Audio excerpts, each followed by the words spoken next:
What's up, everybody? This is Chase with Energy to Conquer, and this is my recap on week 10. This is my experimental journey to increasing my energy, my mental clarity, and my overall focus. And it's hard to believe that this is day number 70, and this is my week 10 recap. So this week's been about cold showers.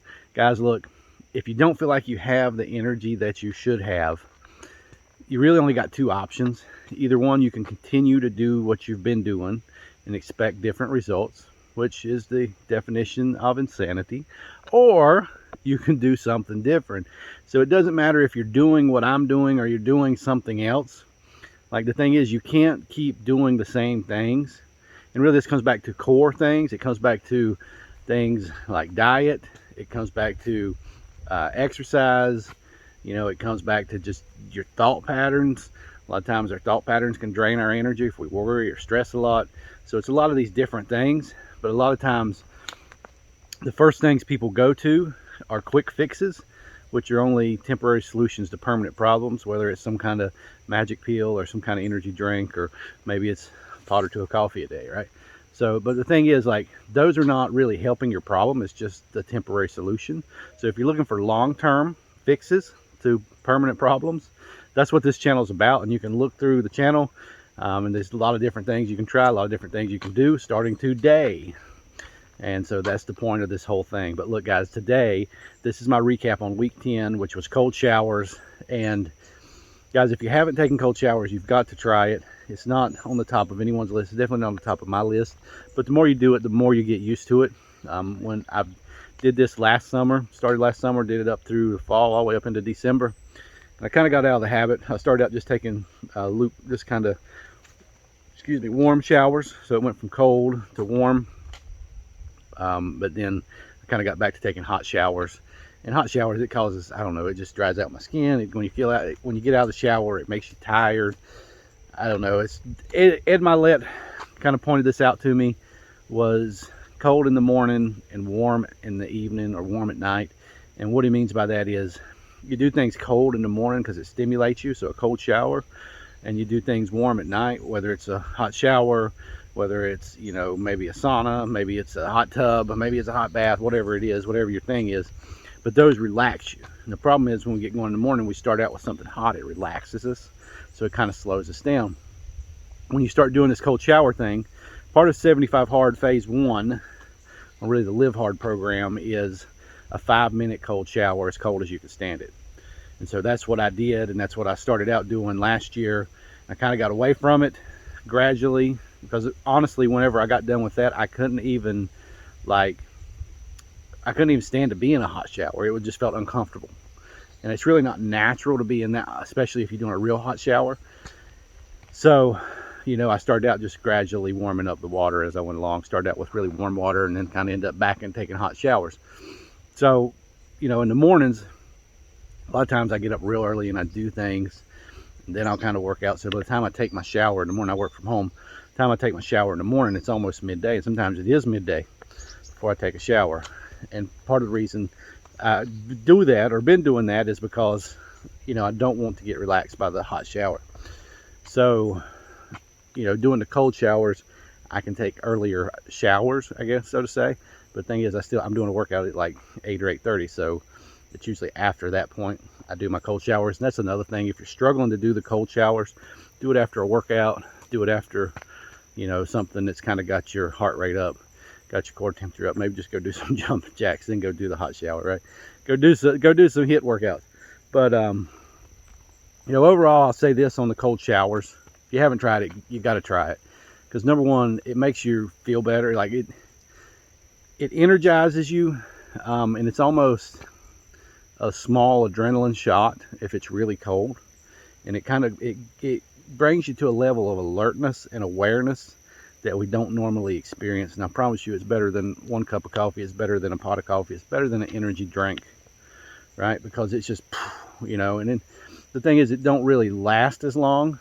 So or it's not like it doesn't last for all day, but it's definitely going to get you going in the right direction. So you use it to create momentum to get you going. So kind of like when you feel like you're in a funk and you just can't get going, jump in a cold shower, kind of shock the system, and it's like boom, you're on high alert, and you're like you're like aware, your thoughts are crystal clear. Like, it's hard to explain until you do it, but once you do it, then you can use that momentum to carry over into other things. You just got to run with that momentum, because if you slow down after that, you're going to lose the momentum. So it's kind of pointless, right? Because it's not going to last for hours and hours and hours, but it'll get you going for 30-40 minutes, right? And so that's the key takeaway from the cold showers, and that's what you really need to know, understand about the cold shower. It's kind of a jump start, right? It's kind of shocking the system, so you can just boom, and then you can, you know, just go attack the day, right? And then you kind of carry that momentum throughout the day. It just kind of gets you going to jump start the system. And the other thing about cold showers is, I didn't realize it, but when I first started taking them, and you know, my skin would itch really bad because it was so cold, especially because I was sitting one place, just let it hit me on the back, you know, try to move around more. What General Patton said, what is it, like, pain is like taking a cold shower. If you keep moving around, it don't hurt as bad. So I try to remember that when I take a cold shower, but a lot of times I'd let it sit on my back longer than the rest of my body. So when I'd get out, my back would just, it would tingle, and it would end up just itching like crazy, almost like an allergic reaction. And I looked it up, and there is actually a skin condition where if you like cold exposure, and it'll make your skin itch. So that's kind of what I had going on. And so these two options for that, you can take I guess antihistamine, like allergy medicine, or you can expose yourself to cold water, cold showers, cold baths. That's the one way to get rid of it.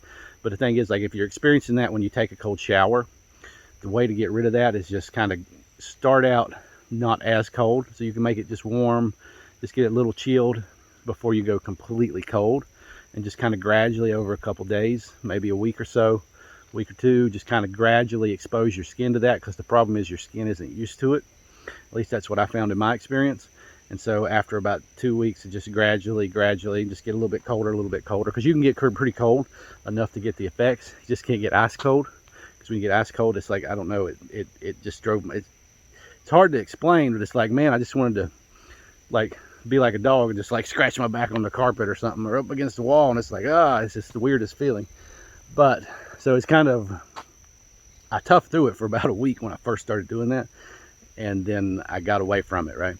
Or then I started looking into it, and I kind of started backing off just a little bit, and it kind of lost that sensitivity. But the thing was, I went from like zero or hot to completely cold, from completely not being exposed to cold like that to being cold. And I'd never noticed it before, but even when I worked out in doing construction work and be out in the rain and just cold winter days, wet winter days, you know, after being wet all day, I would kind of get that same feeling. But I always assumed it was something in my clothes, you know, just you know, fabric softener or something like that.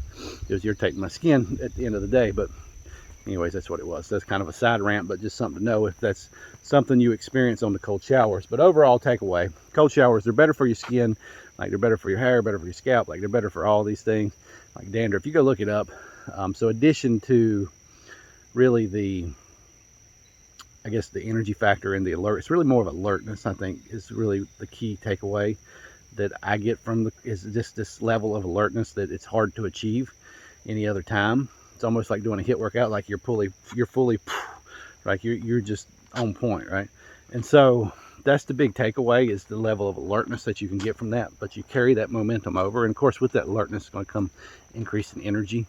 It's kind of like being outside at night or something. It's like you're with not listening to anything, just kind of in the dark, maybe in the woods at night, and it's just your eyes are scanning, your ears are listening, and it's, you know, just a different level of alertness. So that's the big takeaway from the cold showers. If you hadn't tried it, you got to try it. And the thing is, you can't just do it one day. Do it for at least a week or two, maybe a month. Just commit to doing it, right?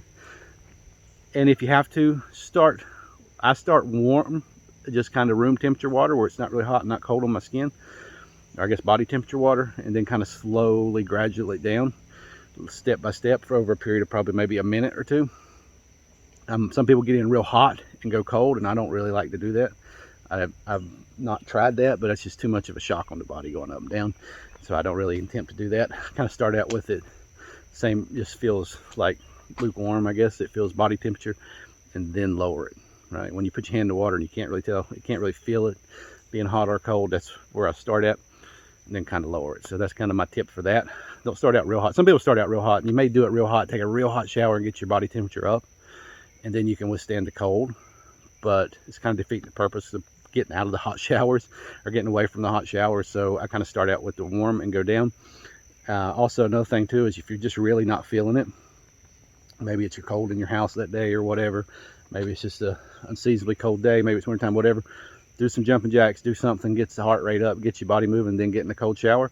If you're really struggling with just getting the first 1 or 2 cold showers, do that. Just get your heart rate up, then jump into the shower. So kind of get your blood pumping, get your body moving, right? And then jump into the cold shower with kind of your core temperature up. I guess you're raising your core temperature like you would if you had hypothermia or something, get in there. So yeah, that's my takeaway on a cold shower, guys. If you haven't tried it, you've got to try it. It's going to give you a level of, it's going to give you a burst of energy, I'm not going to lie, but it's also the biggest takeaway is going to be the level of alertness that you're going to have. Like even if you're feeling foggy headed, you're feeling just kind of in a funk and you can't get out of it, like you just can't get the day going, like whatever, you're just not feeling it today, you wake up, you're just not feeling it, jump into a cold shower. I promise you, it's going to change the day. If you just carry that momentum from that point on, it's going to change your day. Like if you can get out of the funk in your head, get the cold shower, boom, you're going to feel it, you're going to be alert, and you can just kind of set cruise control after that point. So all I got for you guys today, this is my recap on week 10, the cold showers. And man, like it's hard to believe it's day 70 and we're just moving right along. So tomorrow's going to be my kickoff for week number 11. Hope you guys have a blessed day.